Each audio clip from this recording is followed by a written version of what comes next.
Well, from one sizzling place to another, from Lewis in East Sussex to Harry Atherton, who's in Normandy. Except that Harry is surrounded by beautiful little bars and pubs and so on in one of those classic Norman villages. Have you been out sampling it all, Harry? Well, and I will do after this program. Because, as you can imagine, France is in mourning at the moment, having been eliminated from the World Cup by Spain, their neighbor Spain. So I don't think there'll be much talk about that, mind you, in the bar tonight. I think they'll be licking their wounds. Well, it may be that neither of us will want to talk tomorrow night after tonight. I mean, Argentina have always been our bête noire, haven't they? Ever since Maradona in the hand of God. Yes, indeed. I mean, do you have a forecast for tonight's result? What are your feelings? I think it just might go to penalties. Mm-hmm. And when it goes to penalties, my heart sinks. Yes. Because although we've won one on penalties, we are not particularly good at it. Yeah, yeah. We're not good at all when it comes to facing, towards the goalkeeper, as it were. Mm-hmm. But there we go. What's your feeling? Oh, I don't know. I feel fairly positive. I think we could pull it off. I'm not an expert in soccer by any means because, like you, my game all my life has been rugby. But I get an instinctive feeling that Britain is on a roll, and I think England is on a roll, and we'll pull this one off. Might be. Did you see any of last week's game of rugby against? Oh yes, I saw all of that. I got up early in the morning to watch the championship. It's really a very interesting set of games that have been played. It is indeed. Mm. It is, but I must say that if England could play like that against everybody, we would soon be back at the top of the ladder again. But we seem to be, nobody knows which team is going to turn up.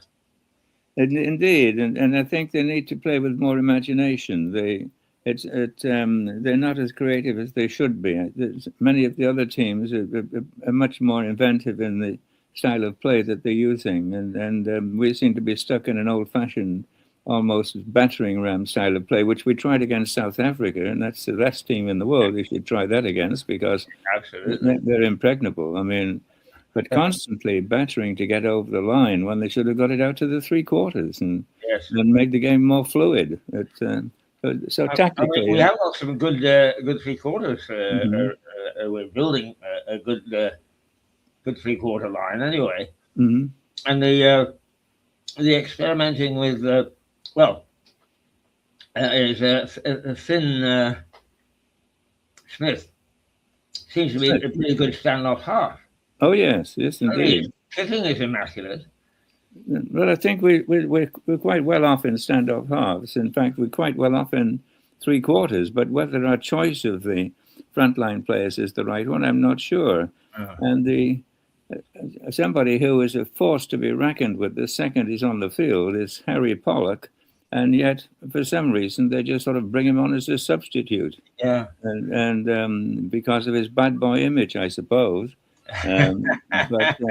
But second he's on the field, he changes the whole style of the game. Yeah. It's a shame that he's in competition with Ben Owes for the number 8 position, but because Ben Owes himself is an outstanding player, and they should find a way of accommodating them both, I'm sure. Yeah, absolutely. Perhaps it's a bit too much specialism today. Yeah. Anyway. It's an interesting distraction from the sorry state the world is in. We're back at war on several fronts again. Whether it's rugby I'll get your view on that in a moment. But first of all, let's stay close to home. What's happening on the domestic front? Because I am absolutely fascinated by Marine Le Pen, and I'd like to know how she's getting on and how politics are moving along with her. Well, according to the polls, she's going to win, and the various opposition possibilities that she has in the second round, because there are 2 rounds in the presidential elections in France, that the potential people that she'll face she'll win quite handily in all cases.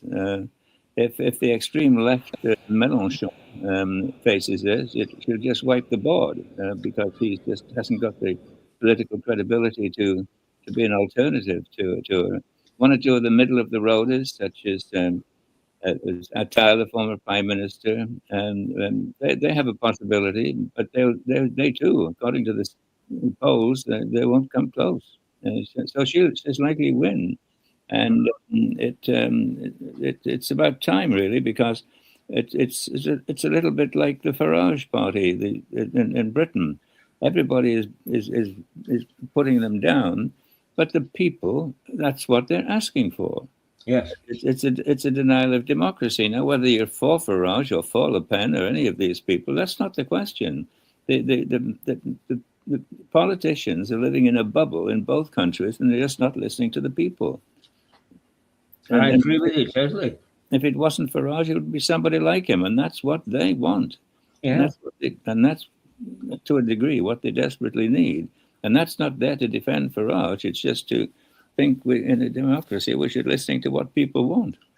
Well, I'm reasonably convinced that it is a typical political ploy to actually somebody gets up and says your policies stink, and they say, but you were caught in the pantry stealing the plum pie.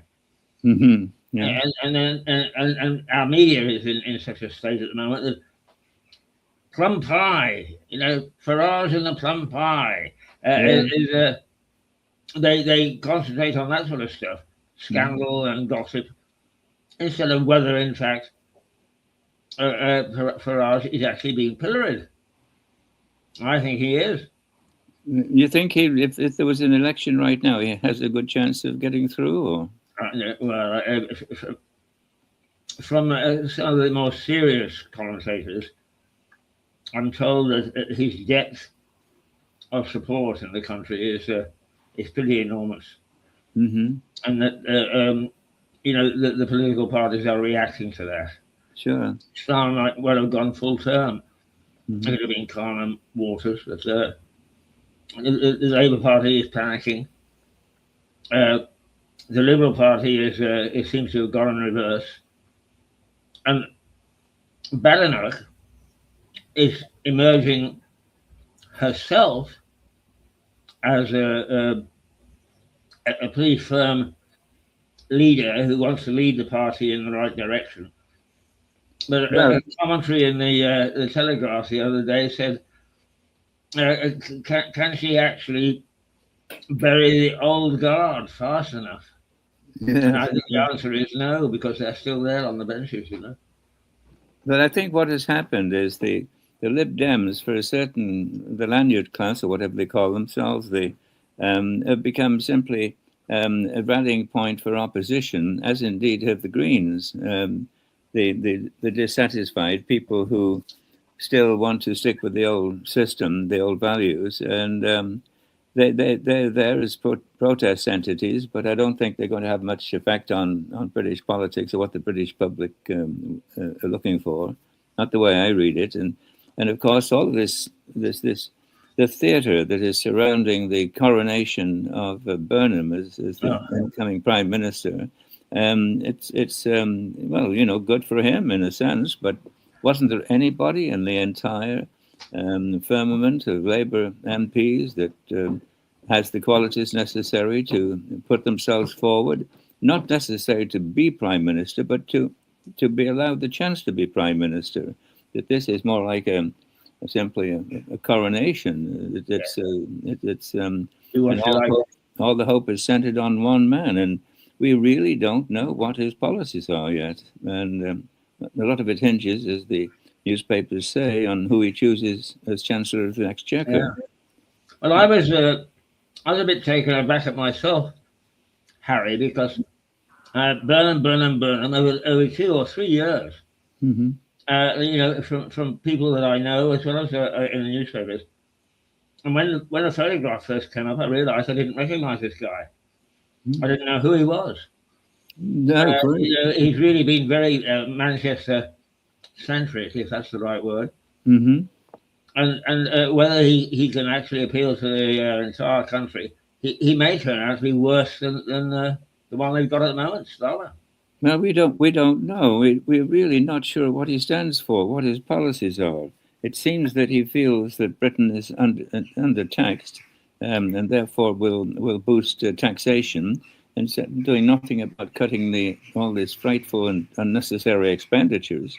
But we don't know. We don't know what his program is. He says he's going to work within the borders of the limits of the Labour Party manifesto when they were elected with a landslide victory, but I think that's already been blown apart with Rachel Reeves.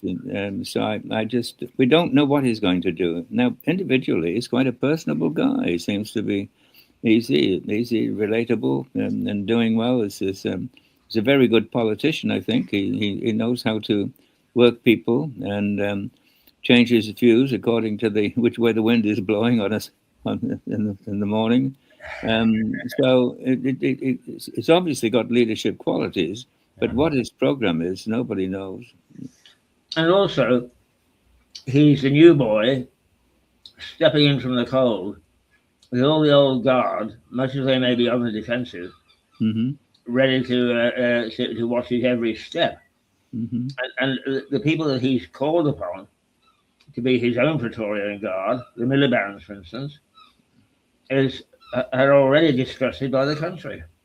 Well, this is it. I mean, the Miliband brothers, who were essentially his contemporaries when he got into politics, so he's pretty close to them, and they have a lot in common. I mean, David Miliband was a disaster as a foreign minister, and who's probably going to become foreign minister again. And Ed Miliband is transformed into an ideological nutcase. With his zero fanaticism. So I don't know. I mean, I think for him to have any chance of success of pulling the country around, he'd have to distance himself from these people. He's got talent around him, Mahmoud, for instance, and others. But it depends what his choices are. Now, will his old loyalties, as you say, to the old guard, will they stick through? He has a chance to make a good impression, but you only have one chance to make a first impression. And that, we haven't seen that yet. So let's keep an open mind on what he's going to do. There's no alternative to him at the moment. But that can be disastrous for Britain, because already a number of countries are treating us with suspicion. Right, yes, indeed. What are we going to do? Where do we stand? It can be. Our allies, quote, don't know. Let alone Westminster. I mean, nobody seems to know, and they're all on the line, holding their breath. Well, when we talk about allies, who we're really talking about? Because I'm not sure we do have allies. And he left. Yeah, I believe this question about Europe. I mean, there's no united Europe. They're all out for their own interests, and we're seeing, the United States is distancing itself from Europe now. People look after their own interests, and there's no outstanding character in the European Union who comes forward to inspire you as a leader of the European. Yeah. I suppose you're right, Harry, and I suppose that my definition of an ally must be somebody who's not actually going to lob a shell at us. Well, somebody you can rely on when you need it. When you need an ally, I can't think we can rely on any of these people. In what sort of situation? I mean, I agree with you. Yeah. We didn't actually ally ourselves with people like Ukraine and so on when the asking was there. So why should we expect people to ally with us if we have to ask? But I think there's an inherent belief that everybody actually will pull back from the brink. Putin, China, and so on, from doing anything that would upset us. And I think that's a false approach. Well, it's absolutely false. I mean, it's people who are aggressive in their intentions and their political ambitions will keep advancing just as long as you retreat. and they view life totally different to the way we do. In fact, even the individual members of the European Union view life differently to the way we do. They're totally different cultures. You'll never. It's the most silly experiment that's happened politically in many times. You can't take cultures that are hundreds of years old and meld them into one brand new format in the space of even a lifetime. It would take several lifetimes for that to happen. So, Europe is just a question of each country pulling the blanket to their side of the bed. Yeah, absolutely. I agree with you. Mm-hmm. Right. Okay. What is happening in Europe? Not necessarily EU. What's happening in Europe that has struck you this past week since we talked last? Well, Europe, and talking about allies. I mean, everybody is supposedly behind Ukraine and applying new sanctions and what have you, but we're buying record amounts of Russian gas to stock up in gas for when there no longer will be the cheap gas, and we are fueling. We're actually paying for all the thousands of missiles that are being rained down on Kiev right now, and yet we claim to be, and yet we're putting money into Ukraine. I mean, it's completely ridiculous. We are actually doing business to the tune of, I think we just about last month we bought $5 to $6 billion worth of gas from Russia. That's fueling the Russian war machine. Yeah. So and of course you add to that the stupidity, the fact that we've got gas ourselves and which we refuse to. Yeah, that's right. The Miliband says no. Everybody snaps to attention. Yeah. I mean, it is ridiculous. Yeah. And none of these people that are so dominant at the moment in dictating our economic climate are answerable to the British electorate. Indeed. Well, the British electorate is being ignored. I mean, the Tories proved themselves useless, and they were no longer conservatives in the final 10, 15 years of their recent hegemony in British politics. They weren't Tory conservatives at all. They become almost the old style liberal Democrats, and party has still got so many wets in it, Gok and people like that, and Kemi Badenoch is trying to bring it back into some form of Tory posture, political mental posture, and she's doing a fairly good job, but it's going to be a long time before she gets the party cleansed of all of these wets and makes it a true alternative to Farage, to what the people want. The people want a more right-wing government at the moment. It's all over Europe happening, and they're being denied it by the entrenched powers that be, backed up to a large degree by this monstrous, amorphous mass of the civil service. Yes, it's amazing. Hundreds of thousands of people who themselves are a political element. Yeah. Yes, minister is a predominant way of running the government, I think. Right, Harry, let's move on from Europe and then Britain.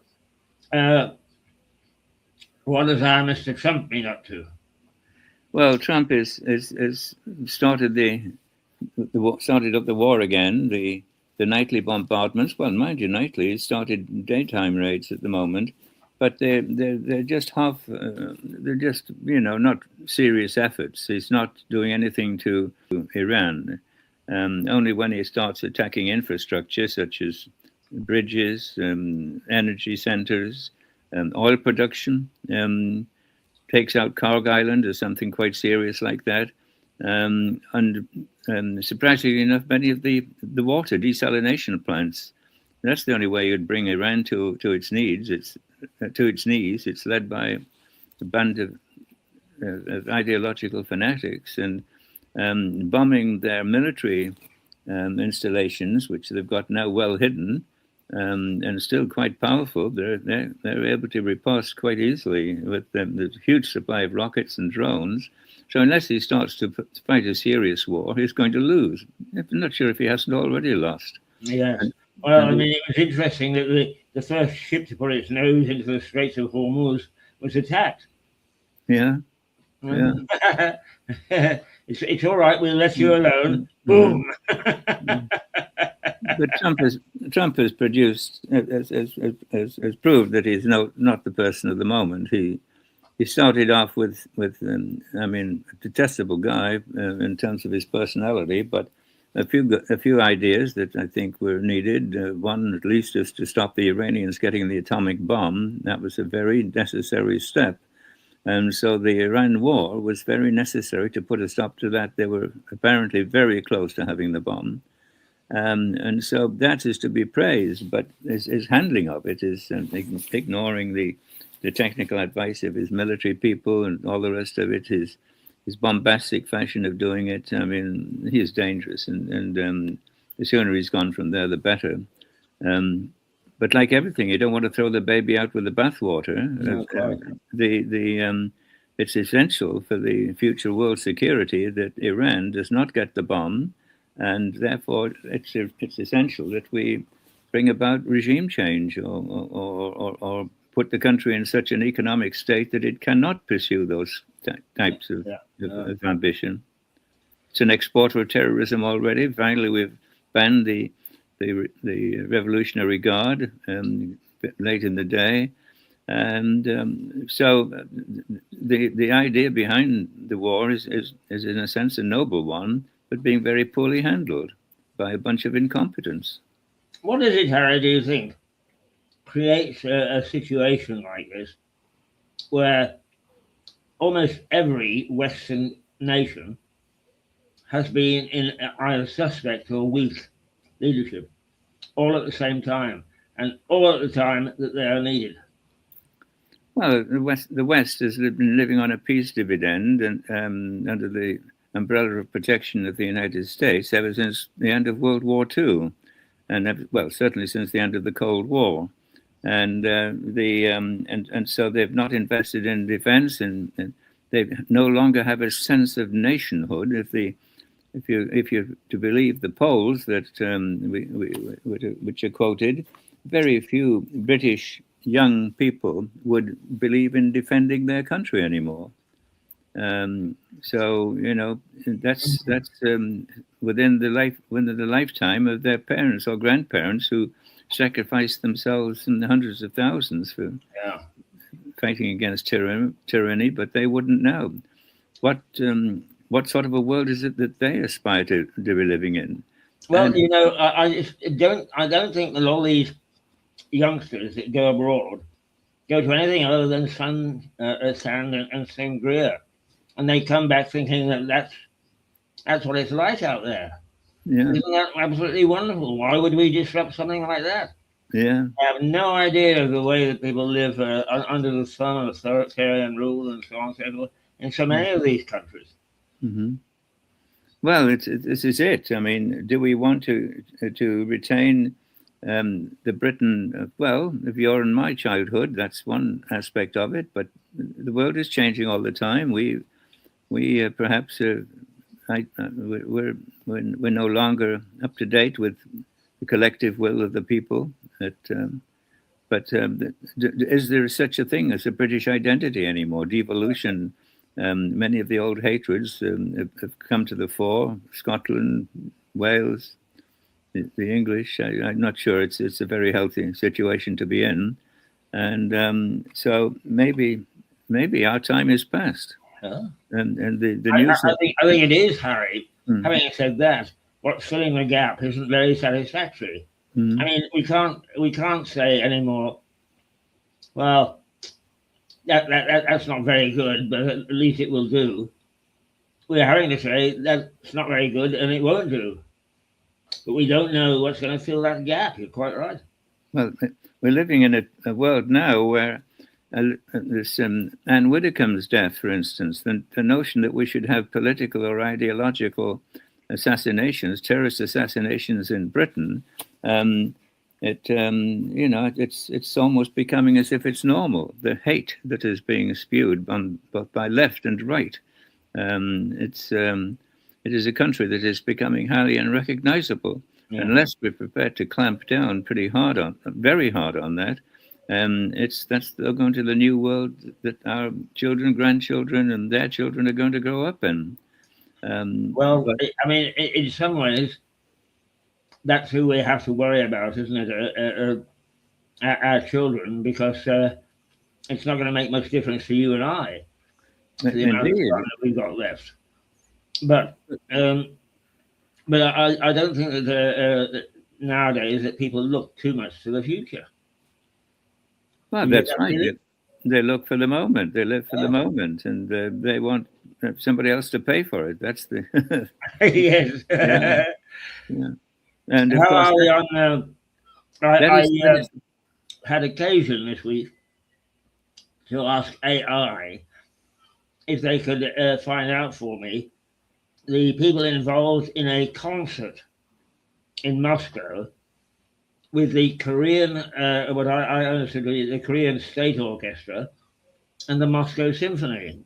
And he came back and said, there's no record of ever, those two musical groups playing together. And I said, well, I was at this concert. And apparently, what they do is they put together an orchestra of traditional instruments, which this was. And for such occasions, the Russians put together a skeleton orchestra, not really the proper symphony.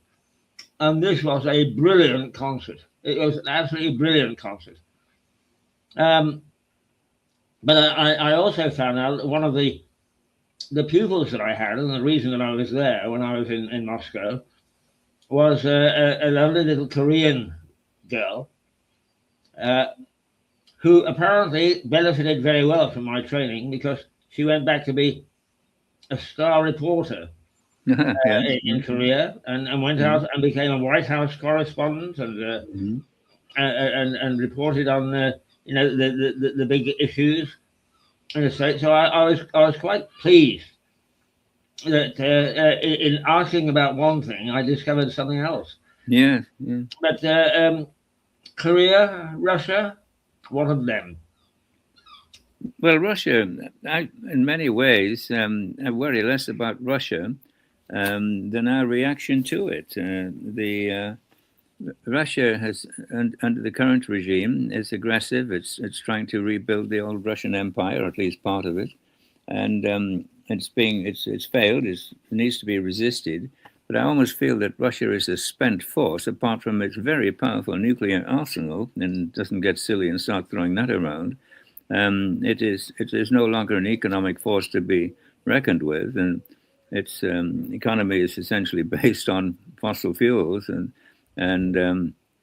they're in decline in usage generally in the world. There's going to be an oil glut fairly soon, I think, once the current problems are resolved.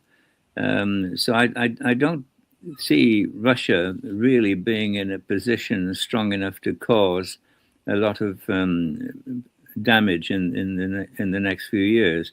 It can be useful waving that flag, that possibility, to get the Europeans to spend more on defense, because it's only when you have a strong defense that you deter aggression.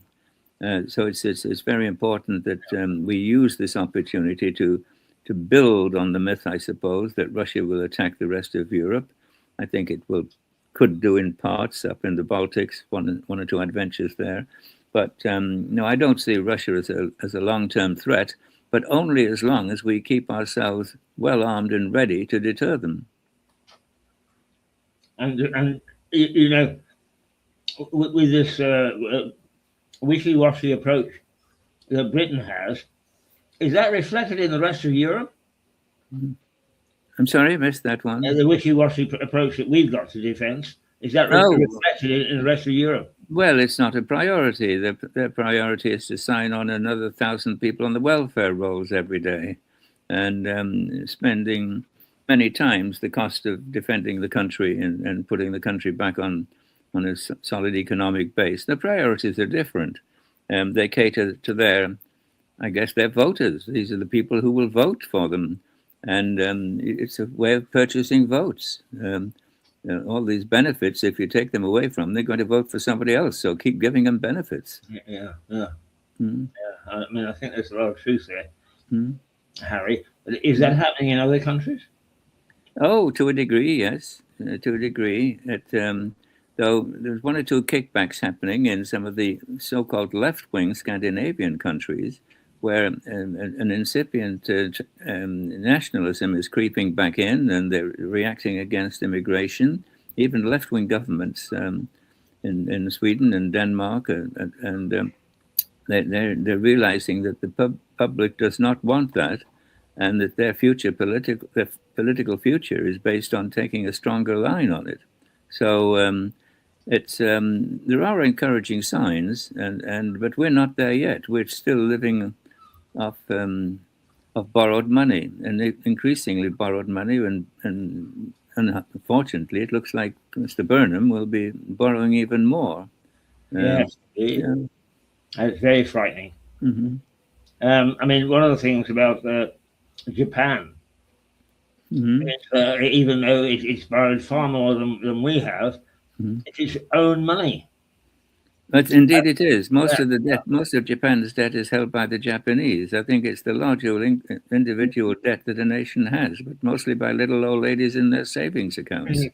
And so it's less of a problem.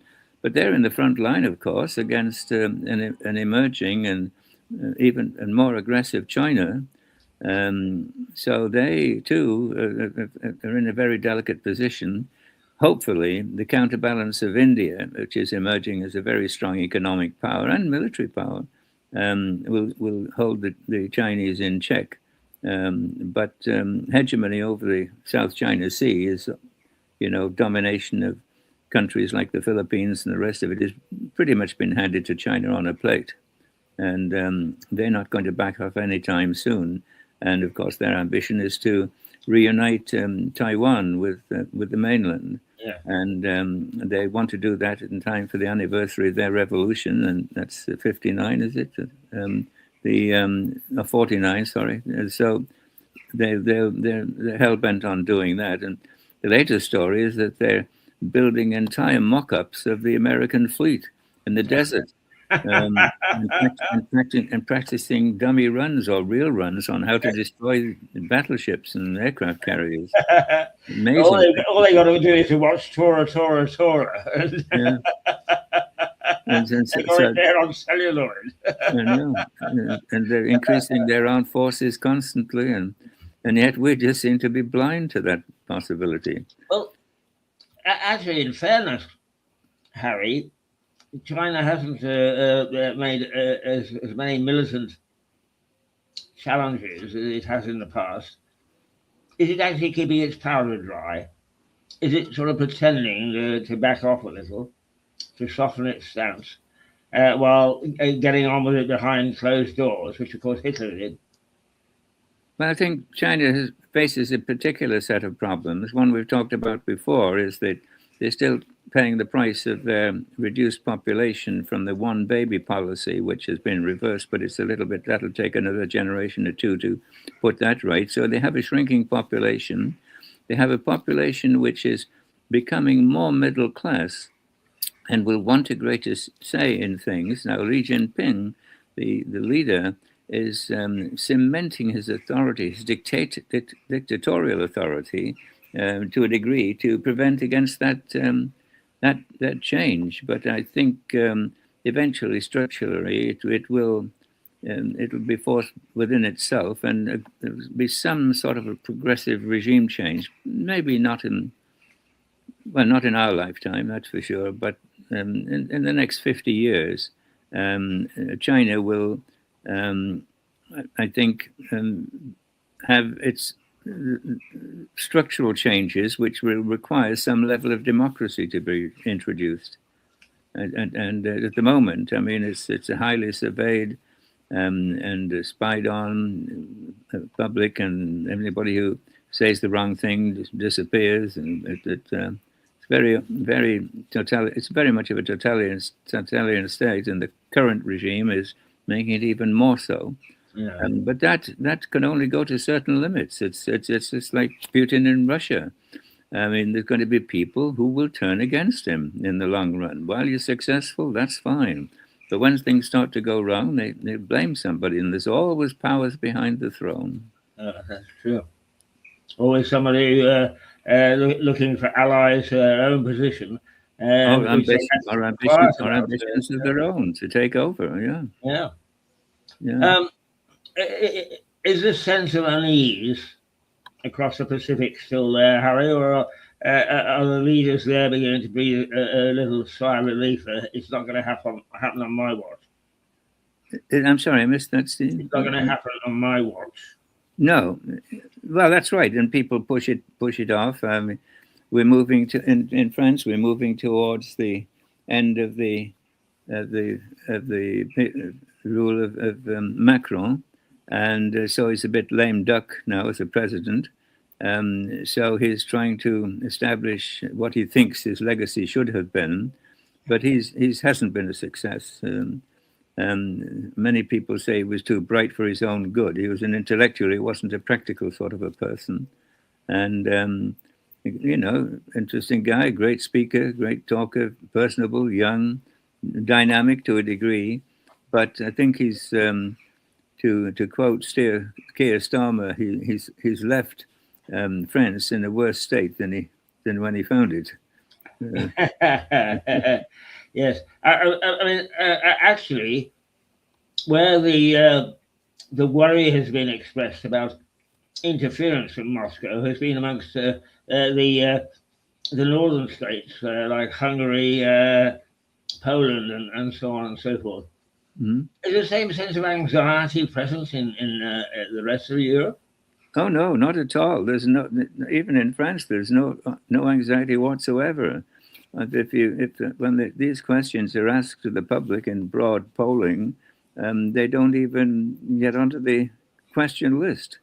Nobody sees Russia as a threat at all. It's only those countries that are in the front line that, as I said, the Baltic states, Poland, Hungary to a degree, that really begin to get a reaction amongst the voting public. But no, there's a total lack of awareness, and even in Germany, it's not a priority for them to arm against any potential invasion by Russia. Yeah, and it is alarming, isn't it? Mm-hmm. Yeah, it is alarming. There's a lack of awareness, and as you mentioned yourself earlier, it's we're living in an age of what can I get better that somebody else will pay for. Yeah. So now we know that there's lots of disruption in Gulf countries, but the rest of Africa is described as a sleeping giant. Do you share that view? Well, indeed it is. The potential of Africa is enormous in the long term, but they have to get over various structural problems, and they're just moving. Some of the countries are still dictatorships or semi-dictatorships, and democracy is only beginning to raise its head in others. So no, it's going to take time, but it is, and of course it's very rich in mineral resources of one kind or another. But I don't see it as being a united force that is going to change the direction of the world. It will still need a lot of support, I think, for a generation or two in Africa. I don't think, in other words, I don't see any threat to world order coming from Africa. You've got these local conflagrations, such as South Sudan at the moment. They could develop into something more serious, but no, they're localized, and I think that's a problem that they have to solve amongst themselves. South America the same? No, South America is well, yeah, South America. We've got. Let's get to talk about Argentina.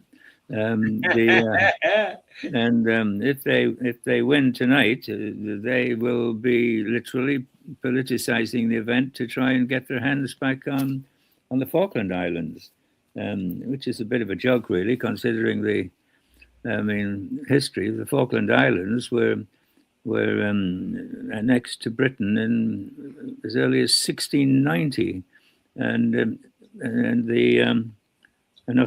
Argentina didn't exist until 1816. So how they can claim the Falklands is a mystery to me. And of course, the Falklands were settled mostly by Falklands. If you take the name Falklands, it's a name I think that comes from Fife in Scotland, and it was essentially settlement in the Falklands began in the 1830s and 1833 about. So the society, the Falkland Islanders, are overwhelmingly British, and voted overwhelmingly to, apart from 3 votes, I think, to remain British when they had the referendum. So the actual logic of why Argentina has any territorial claim on the Falklands is a mystery to me. Yeah. Proximity seems to be the only thing, and it's not that close, is it? No, it's not. It's not a question of proximity. I mean, there are many other flashpoints or potential flashpoints that exist in the world. I think of lots of other islands in the Pacific, which were claimed by Britain and then eventually relinquished by Britain because it was their policy not to do anything about it. My wife comes from one of them. She's a native of New Caledonia, which was discovered by Cook on his second voyage of discovery. But eventually, the Brits did nothing with it, and it was annexed by the French in 1851. Admiral Despointes sent 10 sailors ashore to raise the French flag. They were promptly eaten by the natives, but so he was upset about that. So he sent more sailors, and they put a little bit of order back in life, and then the French developed it initially as a penal colony. Now it's one of the world's largest sources of nickel, but it was British. Now it's French. I mean, these places change. Treaties are made, and in fact, going back to the Falklands, there is a formal treaty that was negotiated and signed and agreed upon that it would remain British. And the signatories to that are now wanting to undo that treaty. So either treaties are worth something or they're not. Harry, we've gone around the world in 45 minutes. Mm-hmm. Can you give us an overview of what you think is happening and what could likely happen? What is happening in the world in general? Generally speaking, overall. Well, I think we're heading towards some sort of economic crisis, but then again, we always have been, and we always pull back from the brink. On the positive side, I don't see a major war breaking out because it would be catastrophic. It would be the end of the human race if we got into an atomic war or a full-scale war. So I think common sense and commonality of interest will prevail long before that happens. But we're still on the slippery slope, and I think things will get worse before they get better. But the future of the world, the past history has always been cyclical, ups and downs, and I take a positive view. I think the problems that we face now are not insoluble. They will be resolved, and you and I will probably be long gone by then. Yes. But wherever we are, we shall be watching this and with interest. And but no, my view for the future is fairly positive. I think we very often build crises that loom larger than they really are.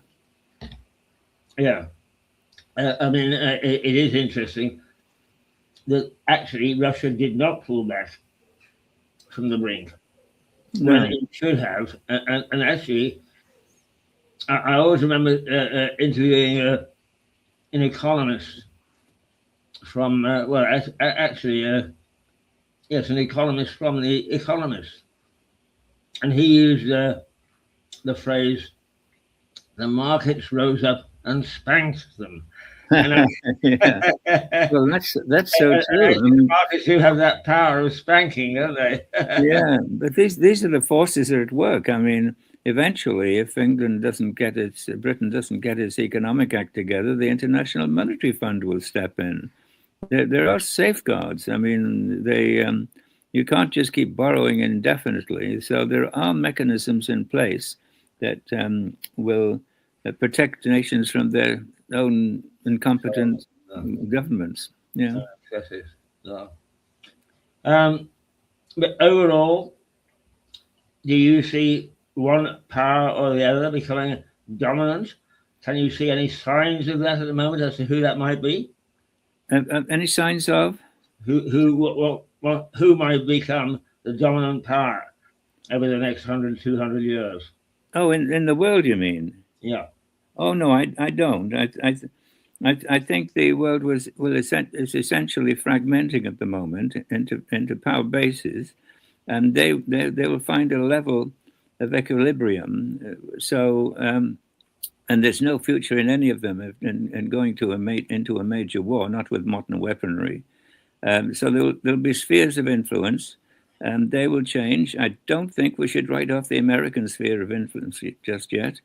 I think it's going to be around for at least another generation or two.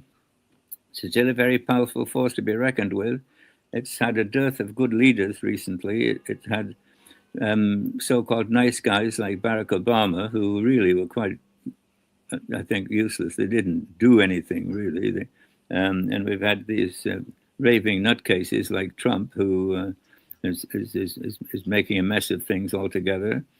Probably the calmest time we had was under people like Reagan, the film actor.